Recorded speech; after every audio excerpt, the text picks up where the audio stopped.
Hello, this is Chance. I'm going to tell you about some interesting fishing lures from my collection today.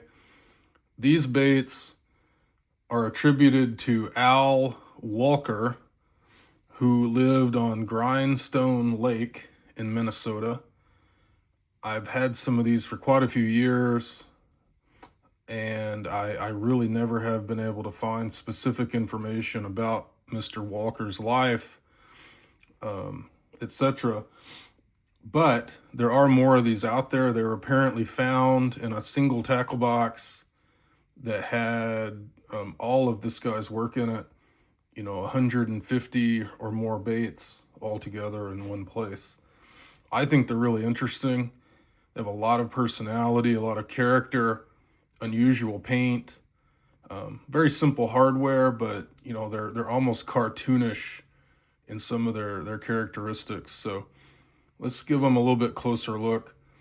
In typical photos, these kind of lures are easy to disregard because they just don't really come across as significantly finely crafted, or have the beautiful attention to detail. But when you really get them in hand, you really sense the true nature of outsider art, folk art, where an individual really expressed himself through his labor. And this expression just happens to be in the form of fishing lures.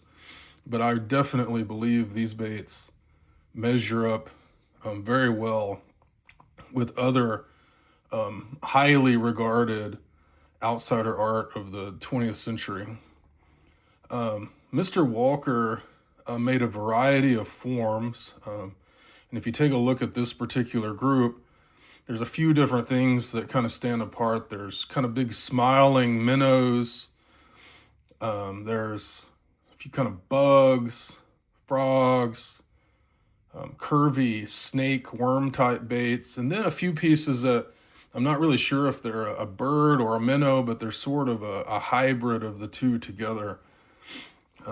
These are what I'm talking about there. They have this little pointy beak, usually painted either red. In some cases, like this one has a silver beak. They're very bird-like. This one evidently had rubber appendages coming out of the side at one point.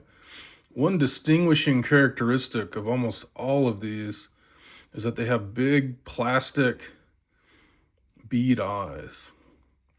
These are often attributed to being pre-World War II, but I'm just not sure that they are.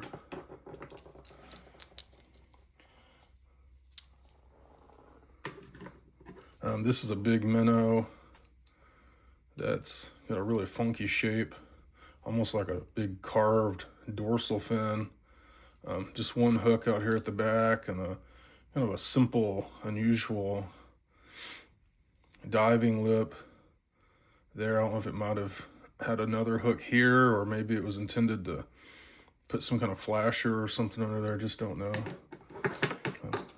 Another distinguishing characteristic is this very swirly paint. Combinations of kind of robin's egg blue and kind of a off yellow and kind of a red. But you can see the big mouth on this guy here. And look at him. Usually kind of thin bodied. Some old, holiday tinsel back here at the back. Just pretty cool and unique compared to almost any other baits around. I have a couple of these that have these big, funny, smiling lips on them.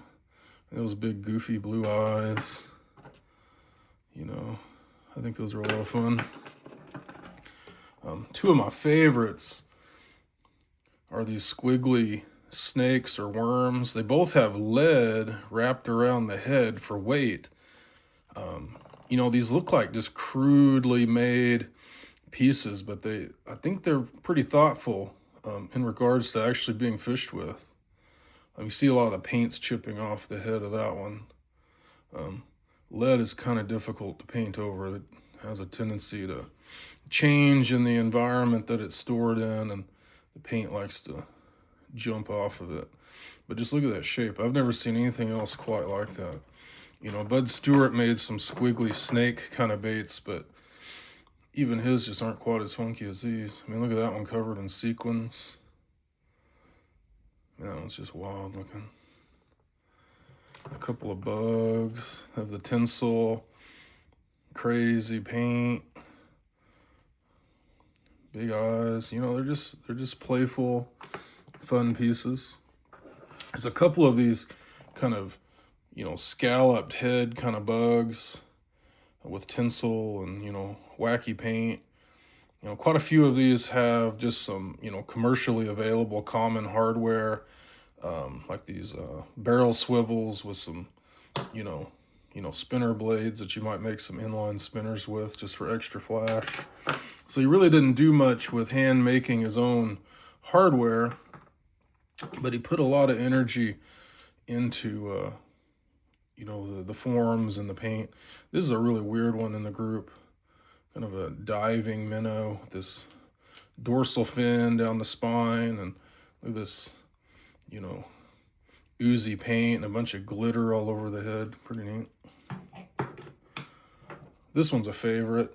Not sure if it's a frog or a turtle or, you know, just some kind of fantasy creature, but it has a, you know, loads of character. Just look at that thing. And then this is a fun frog. Like, he's not made symmetrically. Look at how his legs kind of splay out. I mean, he's almost turtle-like too. And this one's the wackiest one. Look at this guy. Again, not quite symmetrical. Probably had a hook in this side that was placed in the thin edge, and it probably just broke out. You know, the wood just chipped away. But look at that. A lot of fun there. You know, I continue to research these, and hopefully in time, more information may come to light. But, you know, the man who originally found these, I've talked to him, and I've pretty much gotten whatever information I can from that source. And then now it's just a matter of, you know, maybe finding somebody at some point that knows a little more. I'll keep looking into it, but in the meantime, I'll just keep enjoying these just because I like them. And I'll keep the L. Walker name applied, and because I think that's accurate. It's just specific information seems hard to come by. So thanks for checking it out, and talk to you later.